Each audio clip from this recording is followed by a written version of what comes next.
Fala, meu amigo advogado. Nesse vídeo nós falamos sobre carreira na advocacia e a escolha de um nicho de especialização no direito. O tão temido posicionamento que muito se fala na atualidade.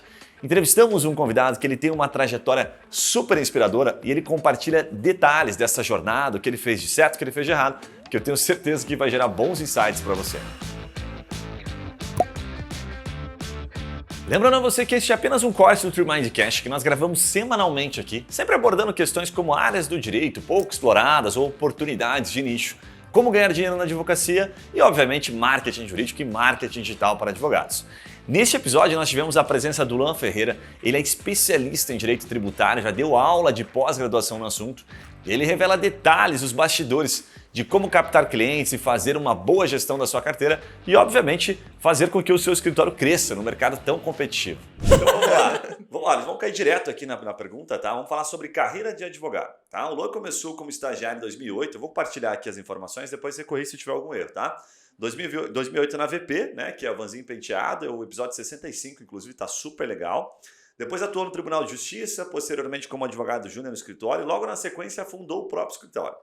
Luan, explica um pouquinho da sua trajetória, se ela foi planejada, se você buscava conhecimento, se ela simplesmente aconteceu, como é que se deu esse processo na sua vida? Então, Guilherme, foi bem planejado, tá? Eu desde o primeiro dia de faculdade eu sempre soube que iria ter o escritório de advocacia.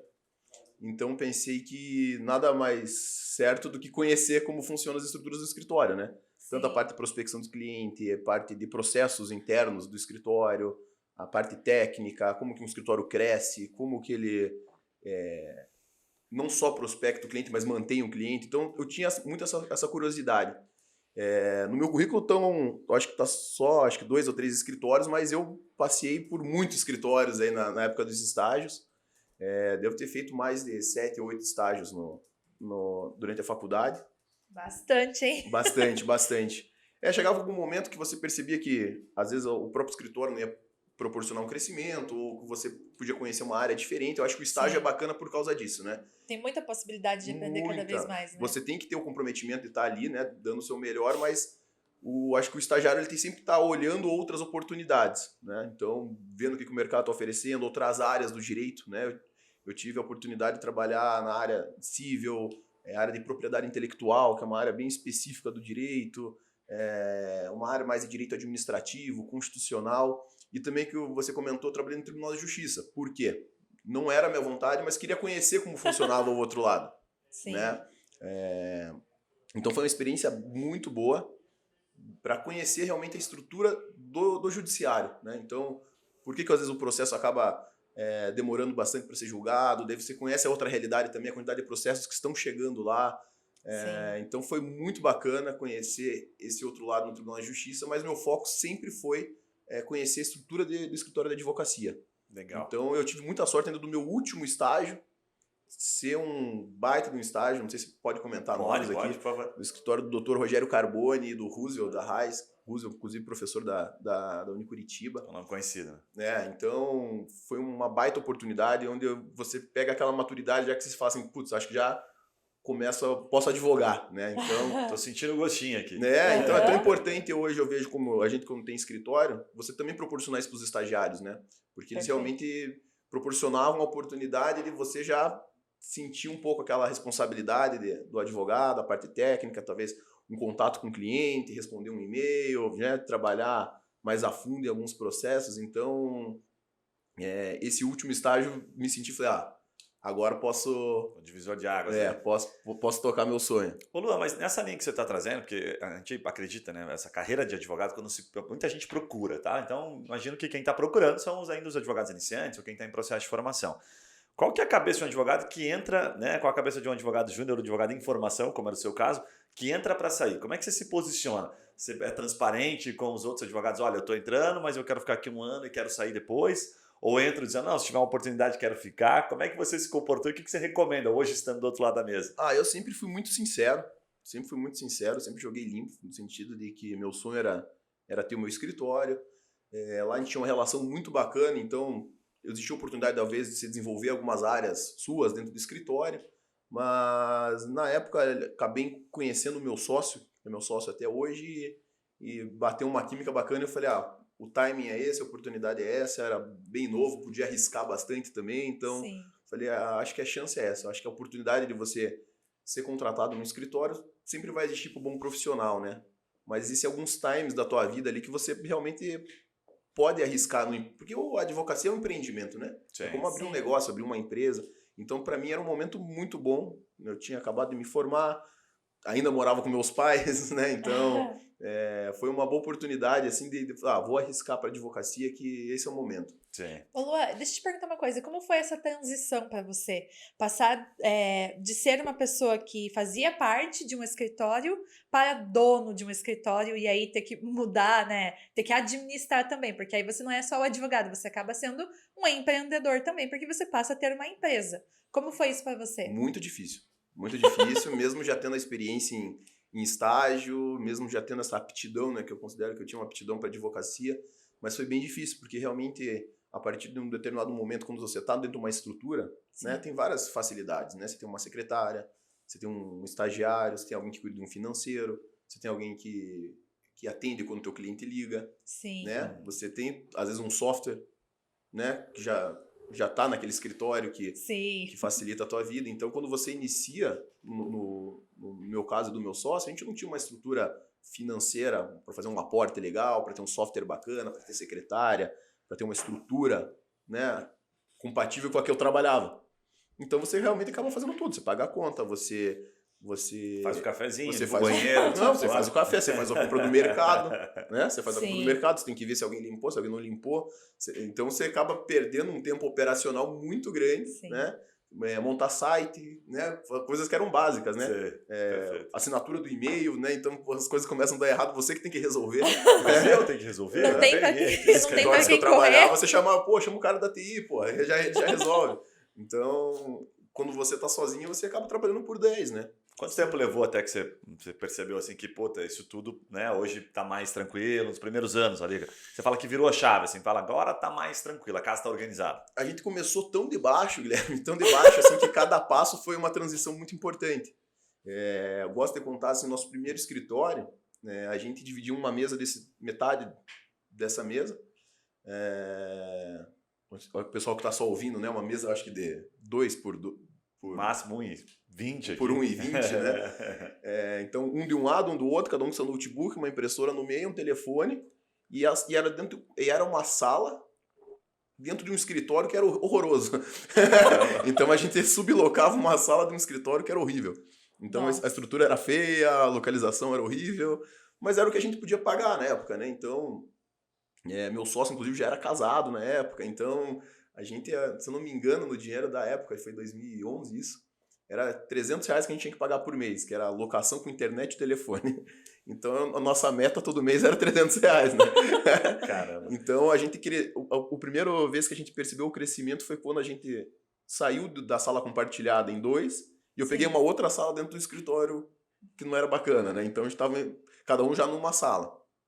A partir desse momento, eu acho que no segundo ano, a gente conseguiu migrar para uma casa maior, bacana, do Gustavo e do Paulo Zanelato. Eles são advogados, são caras sensacionais, assim, e na época eles tinham um escritório muito grande e tinham salas sobrando. E aí a gente foi pro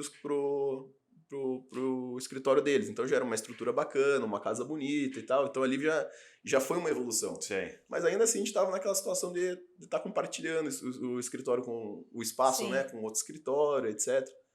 E aí, eu acho que quando a gente estava no quarto, quinto ano de escritório, a gente conseguiu ter a nossa própria sede. Né? Nossa, que legal. 4, 5 anos, não é pouco tempo, né? Não, e eu vou te falar, cara, 4, 5 anos de muito trabalho mesmo, assim, a gente, esse período, assim, eu falo, que no primeiro ano a gente corria muito mais atrás do que trabalhava, né? Não tinha tanta coisa pra fazer, a gente procurava o trabalho. Mas a partir ali do segundo pro terceiro ano até esse quinto ano, muito trabalho, era normal, eu e meu sócio trabalhar 12, 14 horas todo dia, inclusive sábado. Caramba. Top, Bastante. top. Como é que hoje tá para abrir? Como é que você recomenda, por exemplo, abrir um escritório hoje? Tem muita gente procurando como abrir um escritório de advocacia. O que mudou de lá para cá? Porque veio uma pandemia, muito advogado abrindo escritório apenas digital, abrindo em casa. Né? O cliente está mais suscetível, está mais tranquilo, porque antigamente tinha aquela questão da sede, né? Como é que você vê hoje isso, né, de 2011 para cá? Guilherme, eu vejo assim, eu tenho observado alguns profissionais, não digo nem novos profissionais, até profissionais que é da minha geração, que se formou comigo, que se adaptou muito bem a essa realidade, né? Tá lançando muito conteúdo no Instagram, em YouTube, Sim. e eles têm comentado que eles têm prospectado vários clientes, mas eu acredito que é muito relacionado ao segmento, né, do teu escritório, qual que é o teu perfil do teu cliente. E a nossa advocacia ainda é uma advocacia que eu defino, ela é muito criativa no sentido de trabalho, mas o perfil do nosso cliente ainda é muito clássico, muito tradicional. A Sim. gente atende hoje, a gente é muito especializado na parte de empresarial, Uhum. e dentro do empresarial ainda no segmento de varejo. A gente Perfeito. atende muitas redes de varejo dentro de Curitiba. Então a gente atende ali aquele empresário que já tem seus 50, 60 anos, está fazendo já a transição para os filhos, etc. Mas ainda esse empresário, eu acredito que ele não está procurando o advogado para atender ali as necessidades dele no YouTube, no Instagram. Mas eu percebo assim que essa nova geração que está fazendo essa transição já procura. Faz né? todo sentido. Esses advogados, meus colegas, tem alguns que trabalham na área já de startup, outros na área de contrato, outro na área de sucessão, na parte de planejamento patrimonial, planejamento sucessório. Eles estão lançando bastante conteúdo e tem comentado que existe bastante a procura. Né? Então, eu acredito nos dois. Né? Eu não sou daquele que fala, não, tem que lançar, tem que fazer. Ou não, putz, isso aí é perda de tempo, o negócio é o tete-a-tete, é olho no olho. Né? Então, eu acho que vai muito depender do teu segmento e do perfil do teu cliente. Não, você destacou bem. Você conhecendo o seu cliente, você já sabe que o teu cliente tem 50 e tantos. Né? Então, Sim. ele já é um cliente mais clássico. E os mais clássicos, eles dão mais valor ainda para a estrutura. Até porque, geralmente, ele mesmo dá valor para a própria estrutura da empresa. Muito. Né? Então, ele tem que ser coerente com aquilo. Né? Ele acaba dando valor para quem é muito parecido com ele. Né? E esse cliente, ele É legal. o nossa grande prospecção ainda é a indicação. Né? Então, todos os clientes que nós temos hoje são de indicação. Alguém que teve alguma vantagem, um benefício com um trabalho que a gente ofereceu, do cara vai no almoço no clube, comenta, né? Ele vai a alguma reunião com amigos, acaba comentando, esse cara já liga para você, ou às vezes o contador daquela empresa viu um trabalho bacana que tu fez, ele atende outra empresa e ele já liga e fala, putz, eu tendo outro cliente que tem uma operação parecida, vamos fazer um trabalho assim, assado lá, e assim tem funcionado muito bem pra gente. Bem legal. Bacana. Ainda sobre carreira de advogado, deixa eu te fazer uma pergunta aqui, estando do outro lado da mesa e contratando hoje estagiários, né? A gente sempre pergunta aqui para os grandes escritórios como é que o cara faz para se destacar. E foi engraçado que eu fiz essa pergunta recentemente, acho que foi até pro Kael da Vanzin, e ele falou, puxa, cara, é complicado, porque lá nós temos o consultivo e contencioso, que vocês também têm, né? E a grande maioria entra querendo fazer só coisa bacana, o consultivo, eles não querem comer a linguicinha, né? Eles querem ir direto pro filé mignon, projetos complexos, coisas assim, eles querem participar de coisas legais. Como é que você sugere, como é que vocês fazem este equilíbrio, o cara não ficar trabalhando só peticionando, fazendo, né, trabalho repetitivo, e como é que você sugere que o advogado o estagiário ele se destaque, ou o advogado júnior participe de coisas complexas, tem que ir lá e pedir, bater na porta e falar, Lua, pelo amor de Deus, me dá uma oportunidade, como é que funciona isso? E o Kael fala com propriedade, a gente foi estagiário lá na VP, Sim. Ele começou lá como estagiário e eu comecei junto com ele na mesma época, então, e a gente fez de tudo, né, trabalhava lá os processos de entrada, era um escritório, eu não sei se ainda eles estão ainda, mas era um segmento de massa, né? Era um volume muito grande de processos. Então a gente fazia parte de entrada de processo, cadastramento, jogar no sistema. E o Kael sempre se destacou. Ele sempre foi aquele cara que ia além, já queria entender melhor o sistema, como funcionava, dar uma sugestão. E tanto que ele cresceu lá. Hoje ele é sócio, né? Sim. Eu também na época tinha uma oportunidade de crescimento bacana, passei por várias áreas assim, porque a gente realmente era interessado. Então eu acho que o estagiário ele tem que fazer o feijão com arroz. Sim. E o tempo que sobra ele mostrar que está interessado e contribuir como pode. Não tem aquele negócio de... Lógico, né? Que daqui a pouco eu vou receber uma notificação ali, porque existe toda a parte de regulamentação da lei do estagiário, mas eu acho que tem que partir do próprio estagiário. Fato. Né? Então, assim, poxa, quero participar desse processo, quero fazer uma pesquisa, quero contribuir, posso levar para casa para dar uma estudada nisso aqui, amanhã eu trago alguma coisa para a gente discutir. Eu acho que isso tem que partir do estagiário. Tá aí, nossa, já trouxe uma dica super legal. É um detalhezinho, né? A gente pergunta, a gente sabe que não tem uma resposta. Não, você tem que fazer isso aqui, pode fazer que é garantido em qualquer lugar você vai se destacar. Na verdade, não. É o tempo todo, né? O estagiário tem que saber que ele está sendo contratado para fazer uma tarefa específica. Sim. Né? Legal. Então, se ele quiser contribuir, ele tem que fazer a tarefa dele mais um pouco, se ele quiser participar de outras coisas. Né? Então, acho que vai muito do estagiário mostrar esse interesse e ele ter essa disponibilidade de correr atrás e fazer, às vezes, fora do horário, fazer em casa. Cansei de trabalhar sábado, de ficar à noite no escritório. Mas sempre falando, né? Isso tem que partir do estagiário. Sim. Né? Legal. Não é correto quando a gente, como advogado que contrata um estagiário, a gente exigir isso dele, porque às vezes ele tem que ajudar em casa, ele tem a faculdade, tem trabalho de Sim. faculdade, tem que estudar para uma prova, etc. Então, o estagiário tem que ver a disponibilidade dele e ele se oferecer para isso. Eu percebo que é um jeito de chamar atenção e participar de outros projetos, né? Sim. Bem legal. Isso te uma fez dica adquirir bem bastante relevante. conhecimento também, né? Para falar Não, onde com você certeza. tá Eu hoje. tive muitas oportunidades bacanas como estagiário, assim como em escritórios que era fechado. O estagiário tinha lá que fazer aquilo e acabou. Não tinha como fazer outras coisas porque era a estrutura do escritório, né? Sim. Mas eu tive várias oportunidades bacanas de crescer como estagiário, conhecer outras áreas, conhecer, às vezes, contato com o cliente. Sim. Né? Então, às vezes, você estava lotado de trabalho, o teu chefe chegava e falava, putz, surgiu um processo aqui, ninguém consegue dar conta. Opa, manda aqui que eu dou um jeito. Né? Então, pegar o processinho na época do físico, né? levava para casa, dava uma estudada, e aí você, nessas oportunidades, às vezes ele até te permite que você converse com o cliente, participe de uma reunião, né? Porque foi você que está engajando aquele projeto, Sim. né?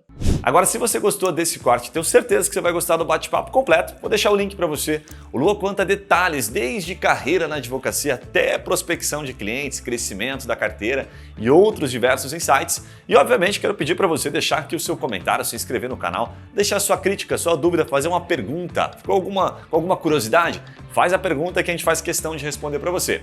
E, obviamente, quero te convidar para conhecer 2 vídeos que a gente está tendo bastante resultado aqui. Um deles a gente fala sobre Instagram para advogados. Os advogados adoram entender a lógica de como crescer o Instagram. E o outro é sobre marketing jurídico e estratégias pouco conhecidas. Esses 2 vídeos são muito bons, principalmente neste momento que a OAB flexibilizou as regras da publicidade e deu a você a possibilidade de atuar com mais tranquilidade no seu planejamento de marketing jurídico. Um abraço e a gente se vê nos próximos vídeos. Valeu!